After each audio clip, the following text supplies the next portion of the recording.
Hello, my name is Yijie, and this is my presentation. In the past few weeks, we learned how to import and display the rain gauge rainfall into views, and also the qpesums rainfall into views. And this week, we want to learn how to calculating the average rainfall in the catchment area. So we have the qpesums precipitation data, and we import it, and we use some kind of method to calculate the average rainfall according to the catchment area. And we have the rainfall station precipitation data, and we import it and use two kinds of method. The one is IDW and the one is kriging. Both of them are interpolation method.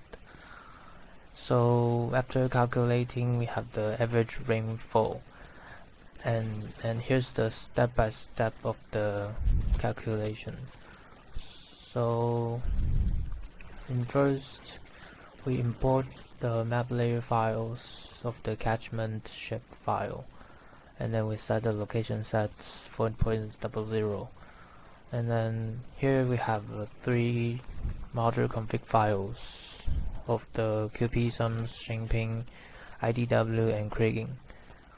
And also we describe the module config files as we known as module instance descriptor. And then we set up the workflow files. A single workflow files can have several activities, and the one workflow descriptors have several workflows. So in here, the workflow files, Taiwan catchment average Shangping 1.00, we have the import rainfall Shangping and import qpesums Shangping, and also the calculation of the Taiwan catchment average rainfall Shangping. And once we describe the workflow, and then we can set up the time series filter 5.00, and then also the special display, so it can display on the map. And here is my results of the catchment average rainfall. So by the left hand side, the B1 is the qpesums result, and the A1 is IDW, and the C1 is kriging result. So in here, the left hand side is the rain gauge station of the Shangping catchment, and the right hand side is the qpesums radar station of Shangping catchment. So according to this picture, we know that the results of IDW and kriging are similar, because the data they're used were both from the rain gauge station. So after some calculation, the results must be similar. And the picture, we can see we have some qpesums radar station have no data, because in here we can calculate the whole water shield, but we only have the stations of the Shangping catchment, so we only focus on how to calculate the average rainfall of the Shangping catchment.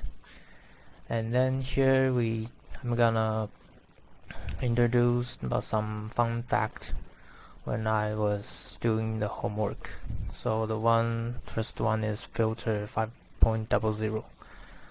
So to set up the time series, we need to set up some filters, and there you can see the child foreign key about the line 6 to line 10. So this stands for the data viewer, we have some group of Shangping rainfall, and some qpesums, IDW, kriging.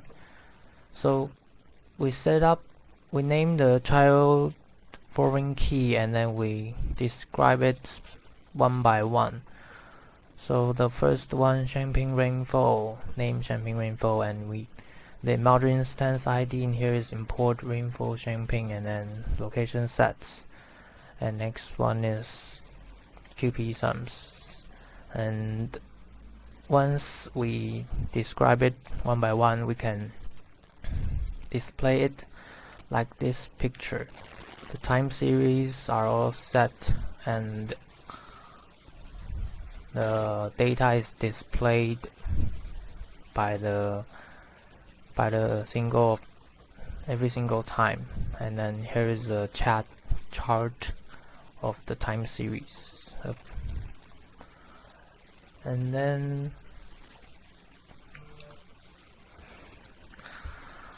here's the problem I faced when I do the homework.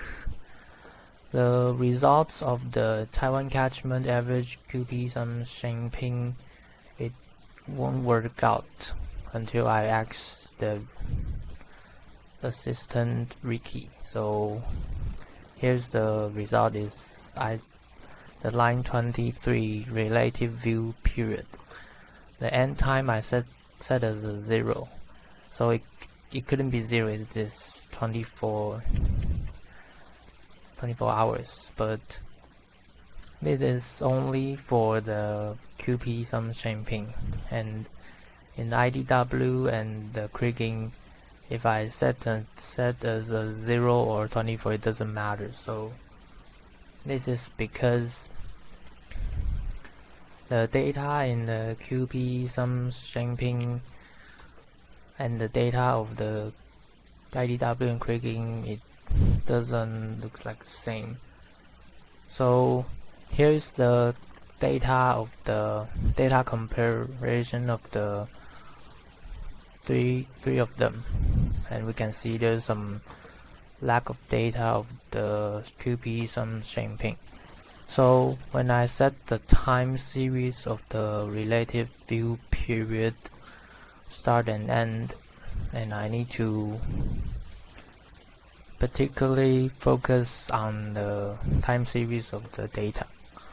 So this is the first one I want to introduce, and the next one is the special display 5.10 of the map.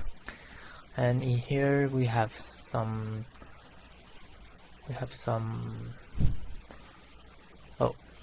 grid plot group. And the first one is Taiwan Radar Central Water Bureau, and then the grid plot ID is rainfall Shangping, and the name is qpesums, and the model instance ID is import qpesums Shangping. And then set the location ID, we call out the location, we call out the data of the location and make some calculation, and then we can see the map on the data on the map. And then this is kind of a method of masking, exact my mask by there's some recall of the week 6. In week 6, we're trying to calculate the average rainfall of the water shield by overlaying the radar data and the Nanyang River water shield file. So by using the extract by mask, we can calculate the answer and check the properties and capture the mean value of the average rainfall. Or we can raster to point, see every single point of the answer of mean value. So this is the method of ArcMap. And in the fields, we're using the qpesums by masking the qpesums grid according to the water shield